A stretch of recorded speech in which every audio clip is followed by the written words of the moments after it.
मनुष्य के जन्म पर जन्म होते हैं। सारे पशु एक बार जन्मते, मनुष्य 2 बार जन्मता है। इसलिए हमारे पास एक कीमती शब्द द्विज, दोबारा जन्मा। ब्राह्मण को द्विज कहते हैं। सभी ब्राह्मण द्विज होते नहीं, प्रतीक मात्र है। मेरे लेखे जो द्विज हो उसको ब्राह्मण कहना चाहिए। सभी ब्राह्मणों को द्विज नहीं कहना चाहिए। जो द्विज हो उसको ब्राह्मण कहना चाहिए, फिर चाहे वो चम्हारी क्यों ना हो। द्विज का अर्थ है जो दोबारा जन्मा। एक तो जन्म हुआ मां बाप से, एक संभावना लेकर हम आए कि मनुष्य हो सकते, फिर मनुष्य हो गए। फिर दूसरा जन्म होता है स्वयं के भीतर, स्वयं के अंतस्थल में, स्वयं की अंतरात्मा में। उस दूसरे जन्म से कोई बुद्ध होता है, महावीर होता है, कृष्ण होता है। वह दूसरा जन्म मनुष्य को ब्राह्मण बनाता है। क्यों ब्राह्मण बनाता है? क्योंकि उस दूसरे जन्म से व्यक्ति ब्रह्म को अनुभव करता है, इसलिए ब्राह्मण हो जाता है। सभी ब्राह्मण द्विज नहीं होते, सभी द्विज ब्राह्मण होते। मगर द्विज होना तो बड़ी दूर की बात, हम तो पहले जन्म को ही पूरा नहीं कर पाते। हमारा पहला जन्म ही अधूरा रह जाता है, हम आदमी ही नहीं हो पाते।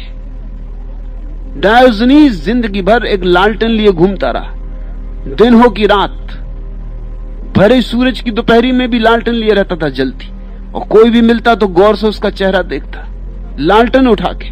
लोग पूछते होश में हो, क्या कर रहे हो? वो कहता मैं आदमी की तलाश कर रहा हूं। और जब मर रहा था तो लोगों ने पूछा कि भाई जिंदगी हो गई, लालटेन रखे था अपने बगल में जब मर रहा था, तुम्हें जिंदगी हो गई। आदमी की तलाश करते, भरी दोपहरी में लालटेन लेके खूंजते थे। आदमी मिला? उसने कहा आदमी तो नहीं मिला, मगर परमात्मा का धन्यवाद, मेरी लालटेन चोरी नहीं गई। यही क्या कम, मेरी लालटेन बच गई। ऐसे ऐसे लोग मिले कि मुझे लालटेन बचने का डर हो गया था। एक से एक पहुंचे हुए पुरुष मिले, मेरी लालटेन बच गई, यही क्या कम है। आदमी तो नहीं मिला। आदमी ही आदमी नहीं हो पाता, और आदमी हो जाए तो फिर दूसरा द्वार खुलता है। एक समय था मुझे किसी की खोज नहीं थी, खो भी जाऊं तो अंदर विश्वास कहीं था मुझे खोज लेगा ही कोई। एक समय था जब मेरा कुछ खोया सा था और खोजता था मैं उसको, ले अंदर विश्वास कहीं पर पा ही जाऊंगा, तारों में, फूलों में, दुनिया की अनगिन चलती फिरती छायाओं में। एक समय था अपना खोया पाने का संतोष मुझे था, पर मानव की छाती में संतोष नहीं ज्यादा दिन टिकता। असंतोष अधिकार प्राप्त वासी को, असंतोष अधिकार प्राप्त वासी जो उसमें, वही जन्म लेने, पलने, बढ़ने के कारण उसे नहीं रहने देता है। सच पूछो तो मानव का संघर्ष नहीं है खोए चाहे को उपलब्ध प्राप्त करने में, है उस उद्धत अधिवासी को ही निकालकर अपना घर खाली रखने में। कांटा आए या गुलाब की कलिका आए, स्वागत पाए। एक तो प्रक्रिया है कि हम मनुष्य बने। मनुष्य बनने की प्रक्रिया अस्मिता की प्रक्रिया है, अहंकार की प्रक्रिया है।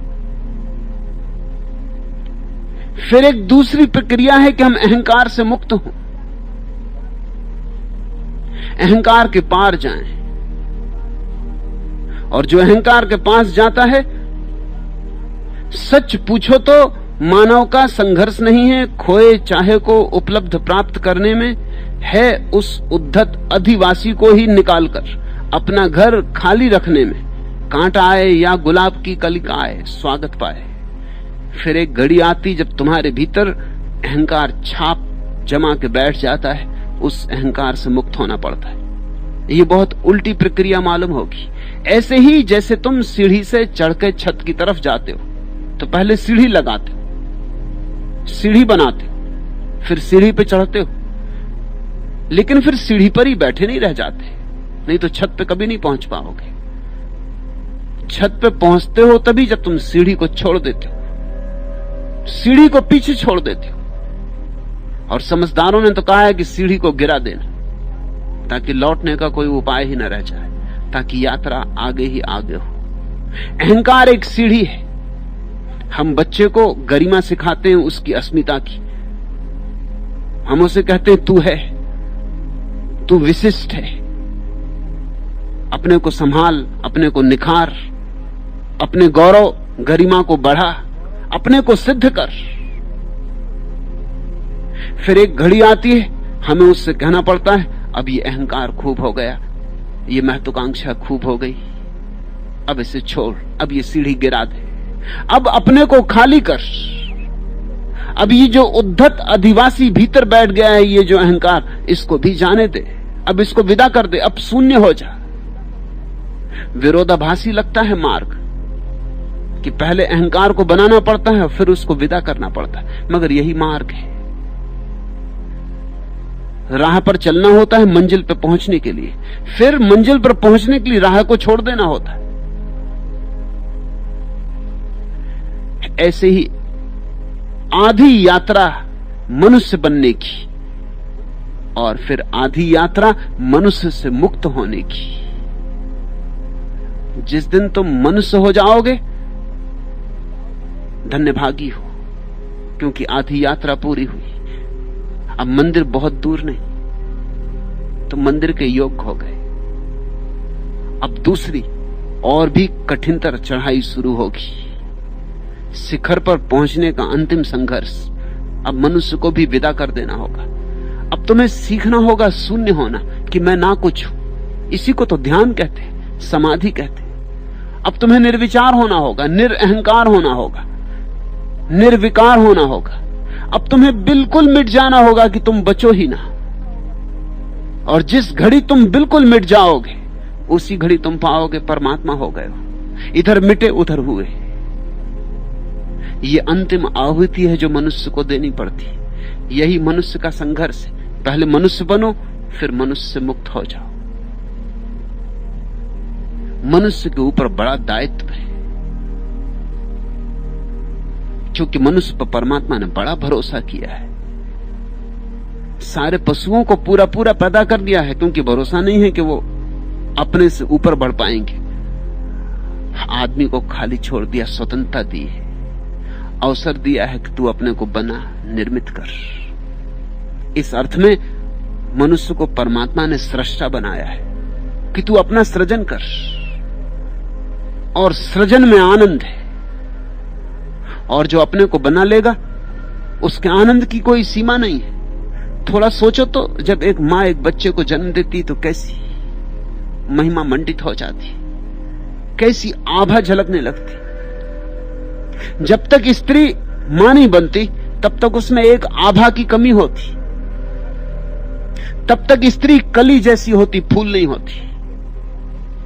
जब एक बच्चे को जन्म देती तब पखड़ियां खुल जाती, तब फूल हो जाती। तुमने गर्भवती स्त्री को देखा, उसके चेहरे पर एक दीप्ति आ जाती,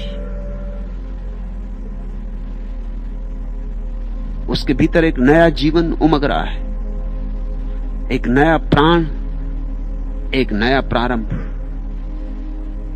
परमात्मा ने उसे एक धरोहर दी है। और जब कोई स्त्री मां बन जाती है तो सिर्फ बच्चे का ही जन्म नहीं होता, वो एक पहलू है सिक्के का। दूसरा पहलू यह है कि एक मां का भी जन्म होता है। स्त्री स्त्री है, लेकिन मां बात ही और है। मातृत्व का जन्म होता है, प्रेम का जन्म होता है। तुमने एक कवि की कविता को पूरे होते देखा, तब वो नाच उठता है, उसने कुछ बनाया। तुमने एक चित्रकार को अपनी चित्र को पूरा करते देखा है, उसकी आंखें देखी, कैसा विस्मय विमुक्त, भरोसा नहीं कर पाता कि मुझसे और यह हो सकता है। संगीतज्ञ जब सफल हो जाता है संगीत को जन्माने में, तो उसके प्राण आनंद की बाढ़ से भर जाते। मगर ये सब छोटे सुख हैं। जब कोई व्यक्ति अपने भीतर बुद्धत्व को जन्माने में सफल होता है, उसके सामने ये सब छोटे सुख हैं। सारे संगीतज्ञ, सारे कवि, सारे चित्रकार, सारे मूर्तिकार भी इकट्ठे हो जाएं, तो उसे एक आनंद का